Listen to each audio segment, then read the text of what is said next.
Okay, we're back for Bud Not Buddy, Chapter 6. Please turn to page 45 in your books and follow along carefully. Uh-oh. My eyes opened and I could see the sun behind the branch of a Christmas tree. I jumped up, folded my blanket inside my suitcase, hid it, and started running the 6 or 7 blocks down to the mission. I turned the corner and said, "Whew!" There were still people lined up waiting. I started walking along the line. The end was a lot farther away than I thought. The line turned all the way around 2 corners, then crossed top of 46 over one street before I saw the last person. Shucks, I walked up to get behind him. He said, "Line's closed. These here folks are the last ones." He pointed at a man standing next to a woman who was carrying a baby. I said, "But sir." He said, "But nothing. Line's closed. These here folks are the last ones."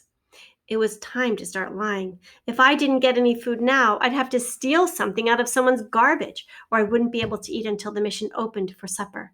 I said, "Sir, The man raised his hand and said, "Look, kid, everybody's got a story, and everybody knows the rules. The line closes at 7 o'clock. How's it fair to these people who've been here since 5 o'clock that you can sleep until," he looked at his wristwatch, "until 7:15, then come busting down here expecting to eat? You think you got some kind of special privilege just 'cause you're skinny and raggedy? Look in the line. There's lots of folks look just like you. You ain't the worst. Supper starts at 6 p.m., but you see how things is. If you plan on getting fed, you better be in line by 4. Now, get out of here before I get rough with you." Shucks, being hungry for a whole day is about as bad as it can get. I said, "But," he reached in his pocket and pulled something out, top of 47, that looked like a heavy black strap, and slapped it across his hand. "Uh-oh, here we go again," he said.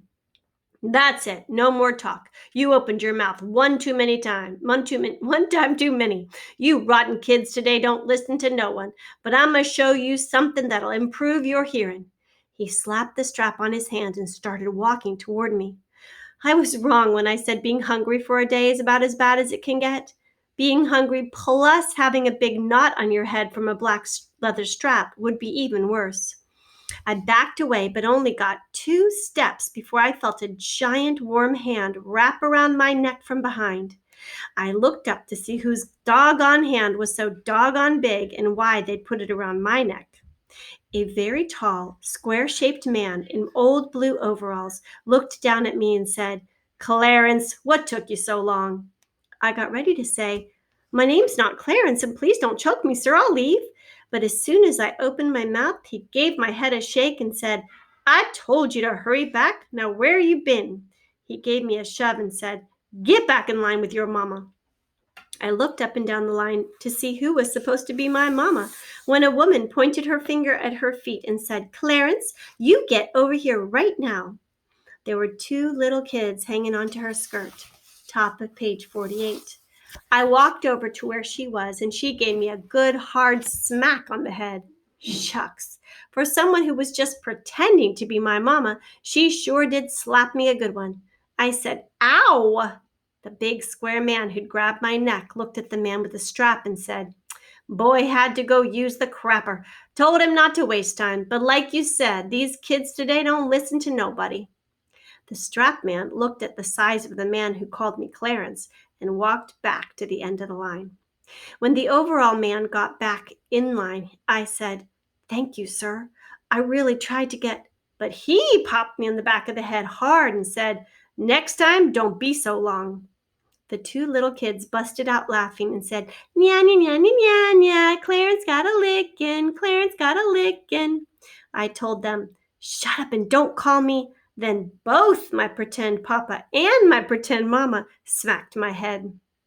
She looked at the people direct behind us and said, "Mercy, when they get to be this age." The people weren't too happy about me taking cuts in the line.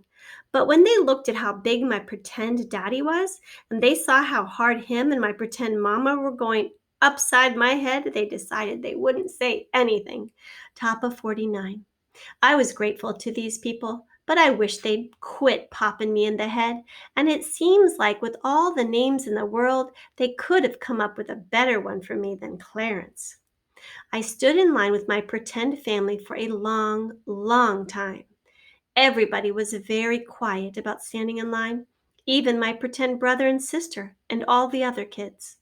When we finally got around the last corner and could see the door, and folks going in it seemed like a bubble busted, and people started laughing and talking. The main thing people were talking about was the great big sign that was hanging over the building. It showed a gigantic picture of a family of 4 rich white people sitting in a car driving somewhere. You could tell it was a family because they all looked exactly alike. The only difference amongst them was that the daddy had a big head and a hat, and the mama had the same head with a woman's hat, and the girl had 2 big yellow pigtails coming out from above her ears.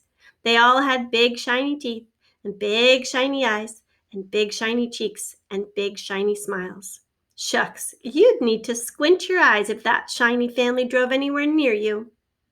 You could tell they were rich because the car looked like it had room for 8 or 9 more people in it, and because they had movie star clothes on. The woman was wearing a coat with a hunk of fur around the neck, and the man was wearing a suit and tie, and the kids looked like they were wearing $10 a piece jackets. Top of page 50. Writ above their car in fancy letters, it said, "There's no place like America today." My pretend daddy read it and said, "Uh-huh-huh. Well, you gotta give 'em credit. You wouldn't expect that they'd have the nerve to come down here and tell the truth." When we finally got into the building, it was worth the wait. The first thing you noticed when you got inside was how big the place was, and how many people were in it, and how quiet it was. The only sound you could hear was when someone scraped a spoon across the bottom of their bowl, or pulled a chair in, or put one back, or when the people in front of you dragged their feet on the floor, moving up to where they were spooning out the food. After we'd picked up our spoons and bowls, a lady dug a big mess of oatmeal out of a giant pot and swapped it down into our bowls. She smiled and said, "I hope you enjoy." Me and my pretend family all said, "Thank you, ma'am." Then a man put 2 pieces of bread and an apple and a big glass of milk on your tray and said, "Please read the signs to your children. Thank you." We all said, "Thank you, sir." Then we walked past some signs someone had stuck up on the wall. One said, "Please do not smoke." Another said, "Please eat as quickly and quietly as possible." Another one said, "Please be considerate and patient. Clean up," top of page 51, "after yourself. Your neighbors will be eating after you." And the last one said, "We are terribly sorry, but we have no work available." My pretend daddy read the signs to my pretend brother and sister, and we all sat at a long table with strangers on both sides of us. The oatmeal was delicious. I poured some of my milk into it so it wouldn't be so lumpy and mixed it all together. My pretend mother opened her pocketbook and took out a little brown envelope. She reached inside of it and sprinkled something on my pretend brother's and sister's oatmeal, then said to them, "I know that's not as much as you normally get, but I wanted to ask you if you would mind sharing some with Clarence." They pouted and gave me a couple of dirty looks. My pretend mother said, "Good," and emptied the rest of the envelope over my oatmeal. Brown sugar! Shucks, I didn't even mind them calling me Clarence anymore. I said, "Thank you, Mama, ma'am." She and my pretend daddy laughed and said, "It took you long enough to catch on, Clarence." He acted like he was going to smack me again, but he didn't. After we'd finished all our food, we put our bowls up and I thanked my pretend family again. I asked them, "Are you going to be coming back for supper?" My pretend mama said, "No, dear, we only come here in the mornings, but you make sure you get here plenty early, you hear?" Top of page 52. I said, "Yes, ma'am." I watched them walking away. My pretend brother looked back at me and stuck out his tongue, then reached up and took my pretend mother's hand. I couldn't really blame him. I don't think I'd be real happy about sharing my brown sugar and my folks with such a, which with and my folks with any strange kids either.